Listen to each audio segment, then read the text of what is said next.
Ser personas que anhelamos, tenemos hambre, sed de ese encuentro con Dios, de ese encuentro con la palabra que ministra, que edifica nuestras vidas. Por eso quiero que vayas a 1 de Corintios, en el capítulo 2, versículo 1 y 2, es muy apasionante. Dice algo así el pasaje: así que, hermanos, cuando fui a vosotros para anunciar el testimonio de Dios, ¿qué fue anunciar? No fui con excelencia de palabras o de sabiduría, pues me propuse no saber entre vosotros cosa alguna, sino a Jesucristo. Diga conmigo: Jesucristo crucificado. ¿Saben? La generación que nosotros vivimos hoy en la actualidad es una generación que no soporta la frustración.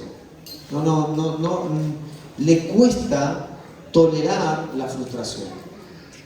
Ante la frustración no solamente no saben reponerse, sino que ante la frustración retroceden, abandonan los propósitos, el camino que estaban llevando por delante. Y lo que muchas veces las personas no saben es que lo que vos necesitas para ser una persona exitosa, necesitas saber ser perseverante.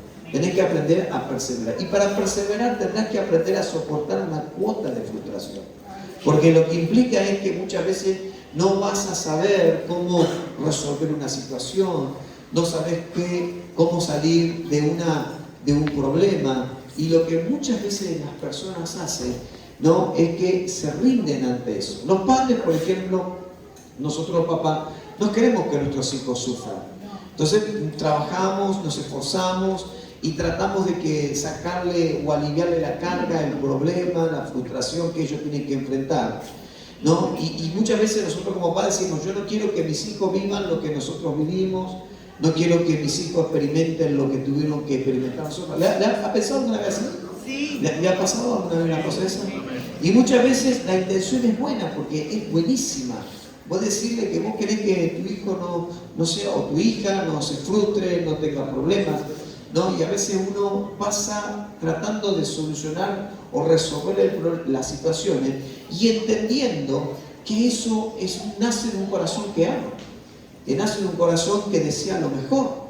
Porque cuando vos amás, inevitablemente vos no querés que alguien pase por situaciones difíciles.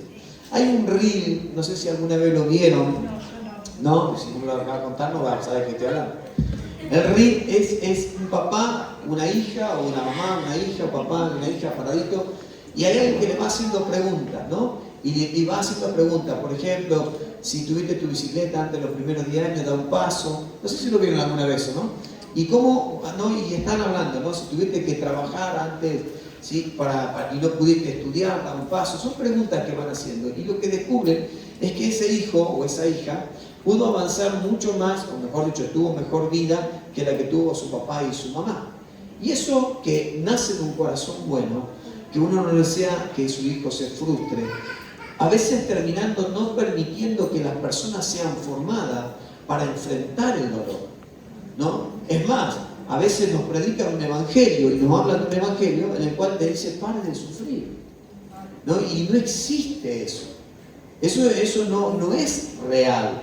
Y uno tiene que entender que lo que estamos acá es que uno tiene que aprender a enfrentar el dolor, al saber esperar, porque la Biblia dice que las promesas se heredan con fe, pero también hay otra palabrita que dice: y paciencia. O sea, vos tenés que saber esperar.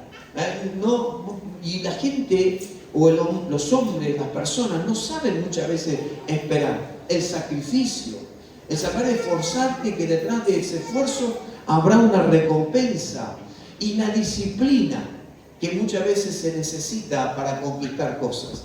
¿Saben?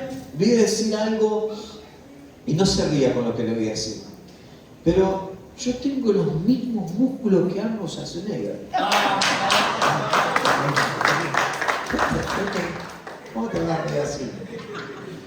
Lo que pasa es que él los entrenó y yo no. Pero la realidad es que vos también tenés los mismos músculos. No sé qué te reís de mí, que Arnold Schwarzenegger, pero él tuvo la disciplina de entrenar, de cuidar su alimentación para provocar esos músculos, y nosotros nos quedamos: vamos a comer asado, dale. Vamos a comer asado. Y esto es interesante entenderlo, porque tenemos una generación que quiere resultados, pero no acepta los procesos. O sea, para tener un resultado necesitas atravesar todo un proceso. Quieren la bendición de Dios sobre su propia vida, pero no están dispuestos a ser obedientes. Y el problema es que cuando le empiezan a llover las situaciones malas, la persona, en vez de reconocer que se equivocó, empieza a echarle la culpa a como hizo o desde el principio, ¿no? El hombre le echó la culpa a la mujer, en realidad el hombre le echó la culpa a Dios, la mujer le echó la culpa a la serpiente y nadie se hacía cargo de lo que habían hecho.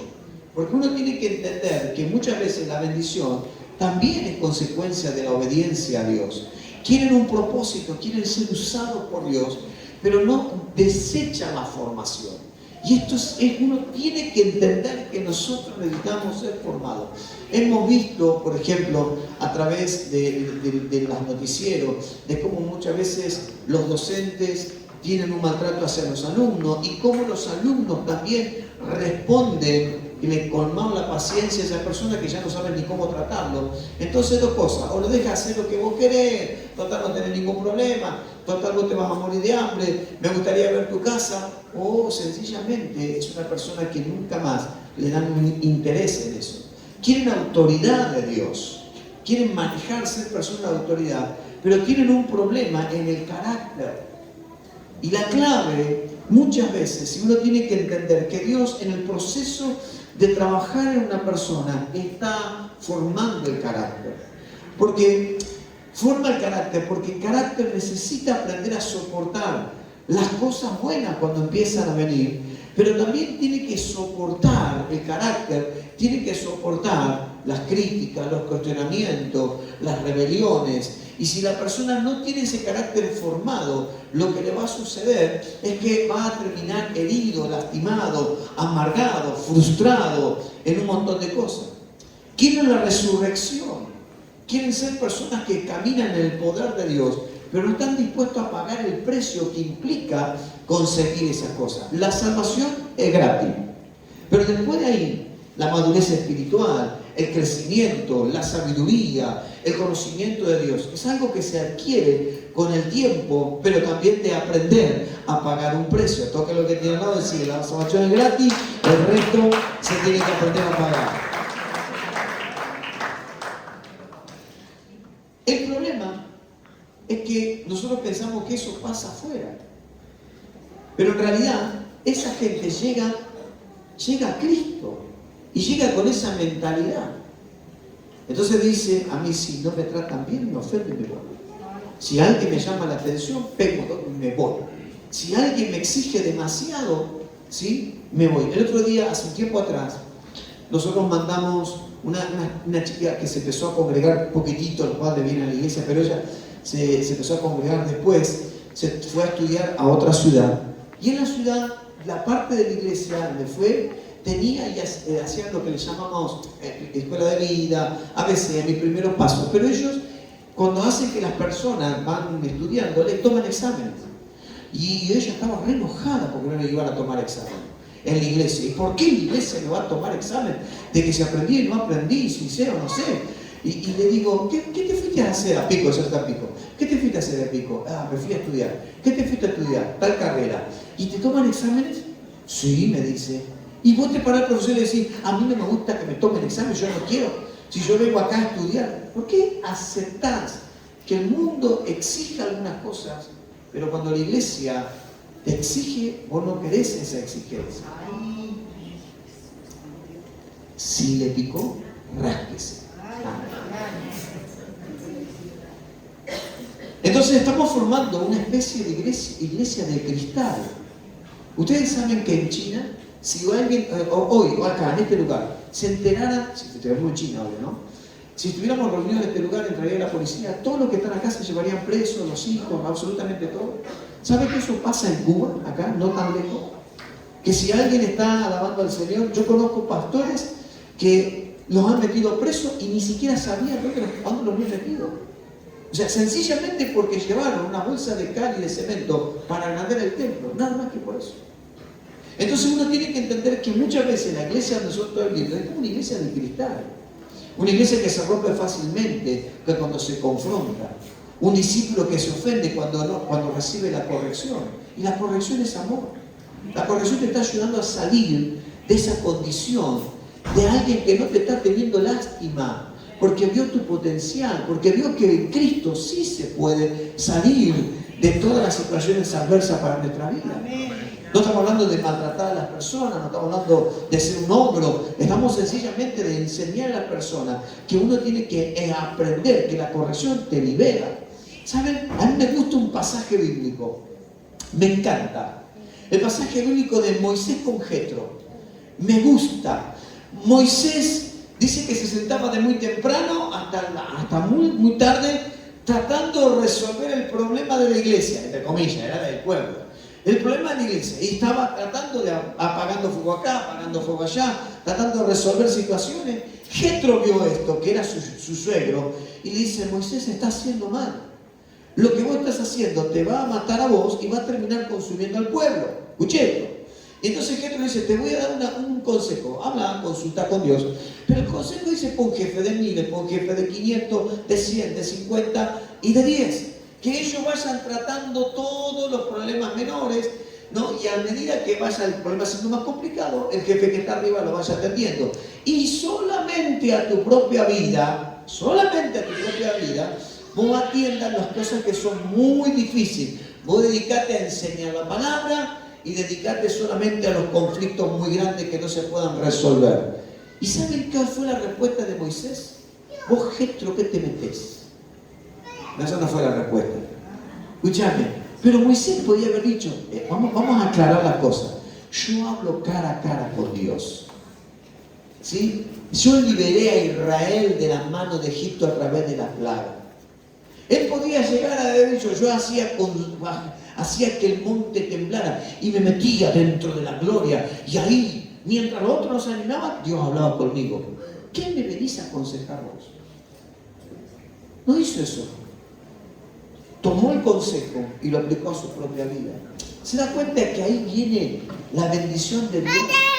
Cuando uno aprende a aceptar la corrección, porque la corrección trae formación. Dígale que tiene dos. Cuando te corrigen, te están amando y te están formando. Ahora dígalo contento. Cuando te corrigen, te están amando y te están formando. No, yo sé que no te gusta, pero la realidad es esa. Entonces, hay gente que abandona cuando empieza a caminar el Evangelio porque ve dificultades. Porque empezaste a las cosas de Dios y te quedaste sin el trabajo, o un accidente, o un problema en la familia.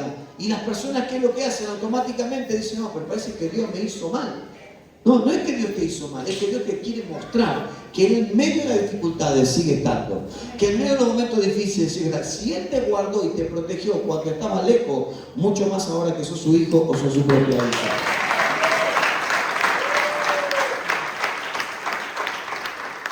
Dios nunca prometió que nuestras vidas serían vidas sin dificultades. Me gustó, bueno, no sé quién está con la fotito de la iglesia, me encantó el diseño. Me gustó. ¿No? Me gustó el diseño de la iglesia. Mira qué lindo, mira. Qué bonito. Me vengo a congregar acá. Está muy bonito eso. ¿O no? Es muy lindo.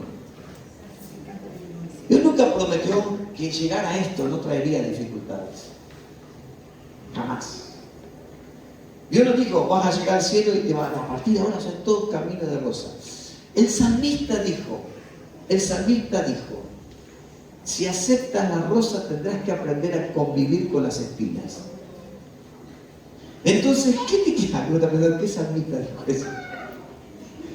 Te quiero decir que esto es, muchas veces habrá dificultades y habrá oposición, y a veces piensan que esa oposición es una señal de que Dios no está. Todo lo contrario, Dios está en el asunto. Y uno tiene que aprender que la iglesia que Dios quiere levantar no es una iglesia que dice: vas a seguir sin sufrir. Por el contrario, muchas veces Jesús dijo: hay que aprender a negarse a uno mismo y abrazar lo que está por delante. Por eso Pablo pone algo en Corintios y le dice claramente: pues me propuse no saber entre vosotros cosa alguna, sino a Jesucristo y a este crucificado. Pablo está diciendo, si tengo que reducir todo el mensaje del Evangelio a una expresión, a una frase, a una idea, es Jesucristo. Y escuche esto, no utiliza el nombre Jesús, porque Jesús para ellos era el histórico, era el de Mateo, Marcos, Lucas, Juan. Pero Jesucristo es aquel que había resucitado, o Cristo Jesús, ¿no? O el Señor Jesucristo es aquel que había resucitado. Entonces Pablo tenía bien, pero bien en claro que el mensaje era que habían matado al Mesías, pero que él había resucitado. Que había pasado por la cruz, por un momento de dificultad, pero que él había resucitado. Y la cruz no es un accesorio cristiano. No es como muchas veces, ay, yo me estoy protegido porque me puse una crucecita acá. No. Me acuerdo un día, había un hombre que le estaban, un misionero, muy bueno en la enseñanza de la Escritura, pero muy neófito en las cosas del Espíritu. Y me acuerdo que se había manifestado uno. Esto no es chiste, esto es verdad. Ni exagerado. Se había manifestado uno, pero recontra manifestado. ¿No? Esas manifestaciones que son buenas, que son para sacar fotos, para hacer películas de terror, una cosa así, se había manifestado.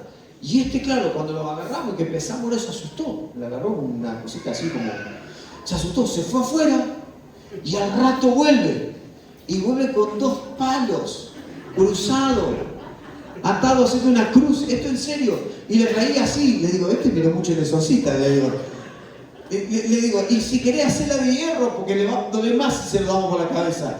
Ahora, escuchá, porque te quiero decir que no es un accesorio cristiano, porque la cruz es el centro del mensaje que nosotros tenemos que aceptar. Por ejemplo, lo primero que quiero mostrarte, la cruz nos enseña que seguir a Cristo implica negarnos a nosotros mismos. La Biblia dice, aquel que quiera ser mi discípulo, aquel que quiera seguirme, tiene que hacer algo, negarse a sí mismo y tomar la cruz. Bueno, repite conmigo, negarme y tomar la cruz. En el mundo que nosotros vivimos, más se necesita hablar de este mensaje. Porque la gente no quiere negarse a sí mismo. Ahora, esa es la cuestión para lograr todo en la vida. Si vos no te aprendés a negar a vos mismo, es muy probable que no llegues nunca a ningún lado. Nunca a ningún lado. Por ejemplo, yo pregunto, ¿cuántas veces Messi no hubiera tenido ganas de ir a jugar un partido de fútbol? ¿Cuántas veces se habrá dicho, hoy no tengo ganas de entrenar? La verdad que hoy no tengo ganas de entrenar. Hoy me quedo en casa, me ando en chancleta, le digo, ¿cómo se llama la señora? Antonella. Pero están en Cholula ustedes. Antonella, me quedo con Antonella que me sirve unos mates, me quedo acá. Podía, pero la cuestión es que el hecho, muchas veces, no una, muchas veces ha tenido el impulso de decir, no voy a hacerlo, no quiero hacerlo. ¿Se pueden imaginar las veces que lo cuestionaron, lo criticaron, hablaron mal, blasfemaron, pecho frío, un montón de cosas cuando no ganaba Argentina? ¿No? Y si no sé si alguna vez observó que muchas veces en la cancha misma estaba vomitando. Y eso habla de que había un gran dolor o algo adentro que lo había hecho quedarte en tu casa, pero él siguió hacia adelante. Y no estoy haciendo o exaltando a Messi. Lo que te estoy mostrando es que para lograr cosas en la vida tendrás que aprender a negarte. Si en el plano natural tenés que negarte para lograr cosas, ¿cuánto más en el mundo espiritual? Porque si vos haces caso a todos los impulsos que tu alma te dice, si vos haces caso a todo lo que tu alma te habla y todo lo que el mundo bombardea sobre tu propia vida, vas a ser un hijo de Dios que teniendo todas las promesas y heredero del reino, pero viviendo como un mendigo. Y va a suceder eso en tu propia vida. Porque la cuestión es que para lograr lo que Dios quiere en tu propia vida, tendrás que aprender a tomar la cruz y negarte a vos mismo. Mira lo que te hago decir, tomar la cruz y negarte. Lo segundo que quiero mostrarte es qué significa la cruz. La cruz tiene 3 cosas que puede significar para alguien. Para uno, la cruz puede ser algo como un estorbo, un tropiezo. Claro, porque vos le estás hablando a una persona que tiene que negarse, que tiene que despojarse. Renunciar a tu yo, a tu ego, a tu sueño, a tus pasiones, a todo lo que vos querés para aceptar lo que Dios tiene para tu propia vida. Y vos decís, no, pero mis sueños son mucho más grandes. Y yo estoy anhelando unas cuestiones y Dios te dice, si vos no renuncias a lo tuyo y no tomás la cruz, no puedo darte lo que yo tengo para vos. Y entonces empieza una batalla, porque empieza a ser un estorbo para los judíos, según Corintios. La cruz le era un estorbo, le era tropiezo o tropezadero, sería el término correcto. O sea, quiere decir que cuando llegaban ahí, muchos decían, no, yo esto no lo quiero. Y quiero decirte que el Evangelio no es una oferta 2 por 1 o pagás 2 y te llevas 3. No, el Evangelio es salvación, pero también tenés que entender que tenés que abrazar algo que Dios tiene para tu vida, porque los sueños y los pensamientos que Dios tiene para tu propia vida son mucho más grandes de lo que vos te imaginaste. En el sueño más grande, más remoto, sí, que puedas imaginarte, los pensamientos y los sueños de Dios para tu vida son excelentes y mucho más grandes. En el cielo hay una casa vieja, ¿sabían eso? Hoy le voy a complicar la vida al muchacho, cabrón, me voy a acá. En el cielo hay una casa vieja, arruinada. Y todo el mundo se pregunta qué es lo que hay en esa casa. O sea, el cielo es calle de oro, puertas de piedras preciosas, toma. ¿Sí? El mar como un mar de cristal, así te mirás, así te podés peinar en el mar, mirá. O sea, es algo extraordinario. Habla de perlas, piedras, habla de una gloria, pero en todo eso hay una casa vieja y arruinada. Esa es la casa de los propósitos no alcanzados. Y cada uno de nosotros en esa casa tiene un compartimiento. Y en ese compartimiento está todo lo que Dios quería darte, pero por causa de no aprender a negarte, no lo pudiste obtener. Cuando Dios te dice, levántate y ora, no es decir, me quedo acá, yo me quedo acá, Señor, porque hoy hace frío y me quedo. Cuando te dice, ven a mi casa, y vos decís, Señor, no tengo ganas, sin ganas, con ganas, vos venís para. Vas a servir, Señor, no tengo mucho entusiasmo hoy, tengo tantos problemas, tantas crisis. Vos vas y servís con alegría, con amor. Lo que Dios te está enseñando es aprenderte a negarte a vos mismo. Porque para lograr lo que Dios tiene para su vida, necesitan aprender a negarse. Y negarse, para algunos, es un tropiezo. Porque no quieren negarse. O sea, no están dispuestos a decir, voy a renunciar a mi yo. Y voy a dejar que todo lo que Dios tiene para mi vida venga sobre mí. Entonces es una piedra que uno te hace tropezar. Pero también la cruz representa para otro locura. Claro, ¿cómo Dios me va a estar pidiendo esto? ¿Cómo puede ser que Dios, de amor, de misericordia, me pida que ayude 21 días? Ay, Señor, amado. ¿Y cómo puede ser que Dios me esté pidiendo que yo tenga que ayunar si el sacrificio ya fue completo? ¿Por qué Dios me pide que ore a las 3 de la mañana o a las 4 y yo quiero orar a las 5 de la tarde?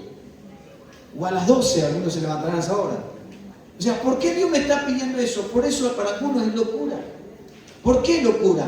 Porque uno no puede entender que Dios te está reclamando algo. Y esto es el problema de por qué la gente no conquista todo lo que Dios tiene para su vida.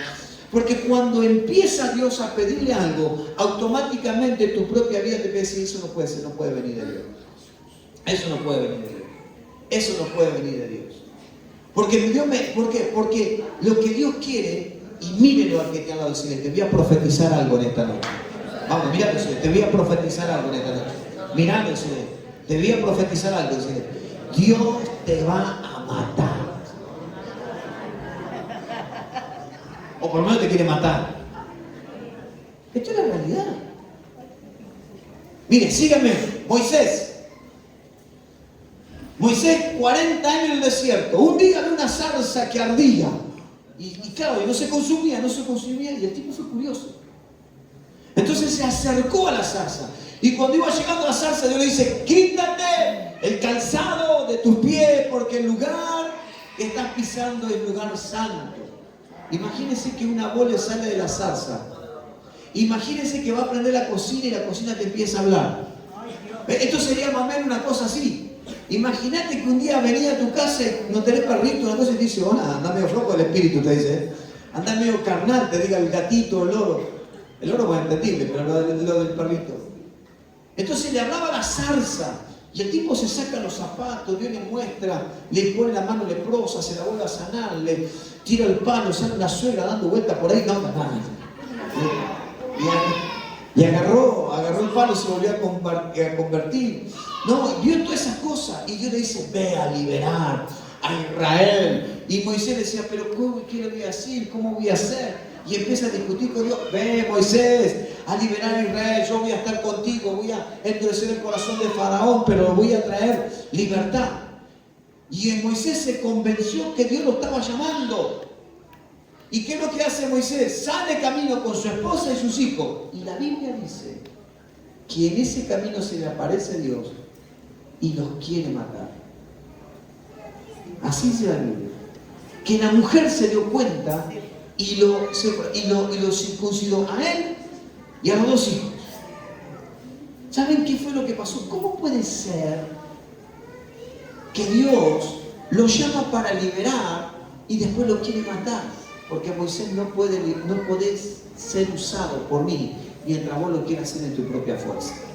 Mientras vos lo quieras hacer con tu propia sabiduría.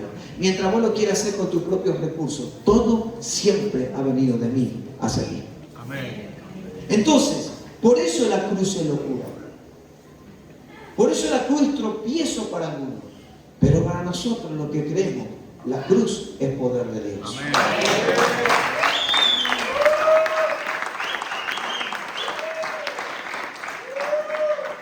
Aleluya.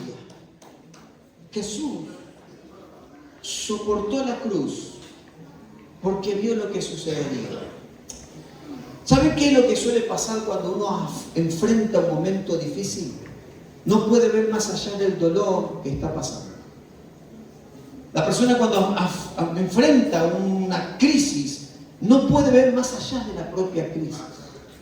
Solamente lo que está observando es lo que está produciendo esa crisis, lo que le está produciendo el dolor, y no puede salir de ese lugar.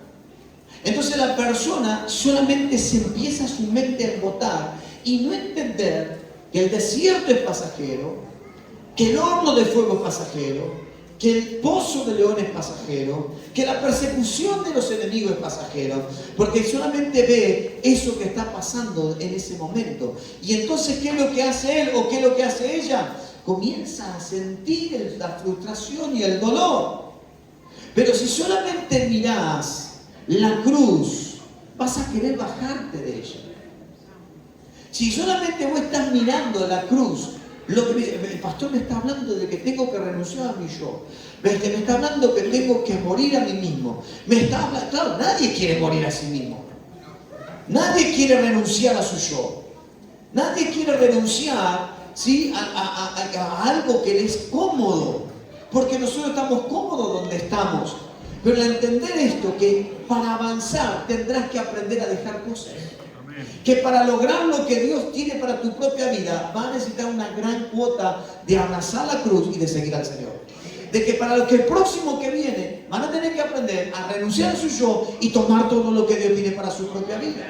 Porque el Evangelio no fracasa. Lo que fracasa es mi respuesta ante lo que Dios me está reclamando o me está pidiendo. Entonces yo, en vez de entregarme, de rendirme, empiezo a luchar y empiezo a pelear. Y peleo con aquel que no puede ser vencido. Eso es una locura. Pero aún así lo intento. Muchas veces le digo a personas, ni servís ni para apartarte vos, mira, le digo. Me dice, porque cada vez que te apartás, tenés que regresar. Y me dice, y vienen con los chichones, con dolores, vienen con problemas, con ataduras. Ni para eso serví. Porque vos tenés que entender algo, que cuando Dios te escogió, no estaba mirando tu hoy. Él te escogió antes que las cosas se fueran, dice la palabra. de otra manera te escogió desde el vientre de tu madre, te hizo nacer antes que naciera. Había un propósito de Dios para tu vida. Dios te guardó, Dios te protegió y te dio a luz. Y cuando naciste, el cielo se gozó porque había respuesta de Dios a la tierra. El drama es que las personas tienen que aprender, o tenemos que aprender a renunciar. Si yo miro la cruz, siempre me voy a querer bajar. Pero si comienzo a mirar qué hay después de la cruz, ahí comienza a cambiar. La Biblia muestra a Jesús yendo al monte de los olivos, Getsemaní, otro lugar. Yendo a él, en el mismo lugar pero con otro nombre. Yendo a ese lugar. Y la Biblia dice que era de costumbre pasar a orar. Él había tenido su última cena con sus discípulos, había compartido el último momento con sus discípulos. Y la Biblia dice que se fue con ellos antes de ser entregado. Habló con su discípulo y le dijo: necesito que oren por mí. Mi alma está angustiada. Y dice que tomó a Pedro, a Juan y tomó a su hermano. Y dice que se fueron un poco más lejos. Y dice que él comenzó a entristecerse. O sea, quiere decir que la angustia que Jesús empezó a sentir, la comenzó a experimentar. ¿Usted no alguna vez vio una persona angustiada? Sí. ¿Vio una persona cuando está derrotada internamente? Cuando esa persona puede encontrar que el dolor es tan grande que lo invade. Me acuerdo en la pandemia, fuimos a ayudar a una persona y yo me acuerdo que fui y le digo a Romy cuando termino, le digo: mira, Romy, si Dios no hace algo con esa mujer se muere. Le fuimos a llevar comida, oramos por ella, todo lo que podemos hacer, pero hay una cuestión que tiene que hacer Dios en la vida de la persona. La depresión, la amargura que esa mujer expresaba, le salía por los poros. Vos te das cuenta y uno puede decir: bueno, se lo merece estar en esa condición porque pecó, por un montón de cosas. Sí, pero eso es lo que hace el mundo. Pero nosotros tenemos que entender que Jesús comenzó a tener una angustia porque tenía que tomar una decisión. Él tenía que dejarse colocar la corona de espina, ser clavado en la cruz, ser maltratado, ser coso. Y había una elección que él tenía que hacer. La Biblia dice que fue tan grande la agonía, dice que comenzó a transpirar. Y dice que mientras transpiraba, la transpiración se le transformaba como en gota de sangre. O sea, quiero decirte que la presión que Jesús estaba sintiendo en ese momento era tan grande que él transpiraba y se le rompían los vasitos de la piel y brotaba sangre. Entonces, ¿qué es lo que te estoy diciendo? La angustia era fuerte en la vida de él. Y él estaba en ese lugar. Y él ora de esta manera. Y dice: Padre, yo no quiero hacer mi voluntad, quiero hacer la tuya, pero si es posible, pasa de mí esta copa. En otras palabras, Señor, líbrame de atravesar la cruz. Quiero decirte que atravesar la cruz, ir a la cruz, no es fácil. No es fácil. El renunciar a uno mismo no es fácil. El negarse a uno mismo no es fácil. ¿Cuántas veces dijiste: voy a empezar la dieta el lunes? Nunca dijiste ni de qué mes ni de qué año. No, me acuerdo. No, un día alguien dice: me voy a hacer vegana. Bueno, vegetariana. Me voy a hacer vegetariana. Gracias, tengo apuntador acá de cosas. Me voy a hacer vegetariana. Bueno, listo. Fuimos a comer y en el menú había hamburguesa, no sé de qué, de poroto, qué sé yo qué era. ¿No?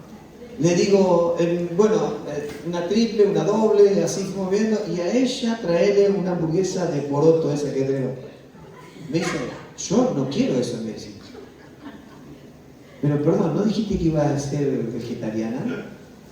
Bueno, sí, pero empiezo después. Toda persona, el negarse a él, siempre es fuerte.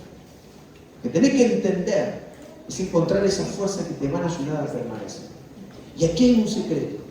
Dice que vinieron los ángeles y lo fortalecieron. Así dice la palabra. Ahora mi gran pregunta es, ahora te voy a tomar la vida, sí, ahora sí. Mi gran pregunta es: ¿cómo lo fortalecieron? Le levantaron los brazos, le dijeron: vamos Jesús, todo podemos, se va. No, Dios está con vos, José Jesús. ¿Le habrán dicho una cosa como esa? Le habrán planteado, le habrán dicho, Jesús, recordá que viniste para esto. Le habrán traído las promesas. Yo voy a decir algo que creo que pasó esa noche. Yo creo que a Jesús, lo que hicieron los ángeles, es correr un velo para que viera detrás de la cruz. ¿Qué pasaría si él iba o no iba detrás de la cruz? Él pudo mirar la cruz y darse cuenta que la cruz era un beneficio o era la derrota eterna de la humanidad. Porque no habría un segundo Mesías. No habría una segunda oportunidad. Entonces yo creo que lo que hicieron los ángeles para fortalecerlo fue mostrarle qué es lo que pasaría. Y vio detrás de su sacrificio. Y vio detrás de su muerte. No su resurrección. No el empoderamiento del Padre sacándolo de la tumba. Yo creo que el Señor vio lo que un día pasaría en Olavarría, un 16 de agosto de 2026. Yo creo que un día, ¿cómo te llamas? Sí, Gabriel. Yo creo que un día el Señor lo vio a Gabriel diciendo, Gabriel, voy a cambiar tu vida, voy a restaurar su familia como nunca te lo. Él pudo sentir el gozo de tu vida transformada. Pudo sentir la alegría de un hombre que se salva, que lleva a su casa a amar a Dios por encima de todas las cosas. Yo creo que Jesús vio eso un 16 de agosto de 2026. Había un hombre llamado Gabriel en la iglesia de Dios. Fuiste de alegría para Dios y necesitas responder ante eso. Yo creo que lo haría con cada uno de nosotros. Yo creo que Dios lo vio a él. Recordame tu nombre. Miguel. Yo creo que lo vio a Miguel. Y aunque Miguel por ahí, viste, agarra viajes, se le apaga el motor, agarra viajes, se le apaga el motor. Yo creo que vio a Miguel y creo que vio la casa de Miguel. Y cuando digo la casa de Miguel no estoy pensando en vos y tu señora. Pienso en tus hijos, en tus nietos, siendo alcanzados, transformados. Yo creo que Dios lo llenó de alegría. Y eso fue la fuerza que él recibió para abrazar la cruz. Nos conoció y sabía de cada uno de nosotros, de nuestros pecados, de nuestras maldades. ¿Cómo es tu nombre? Ezequiel.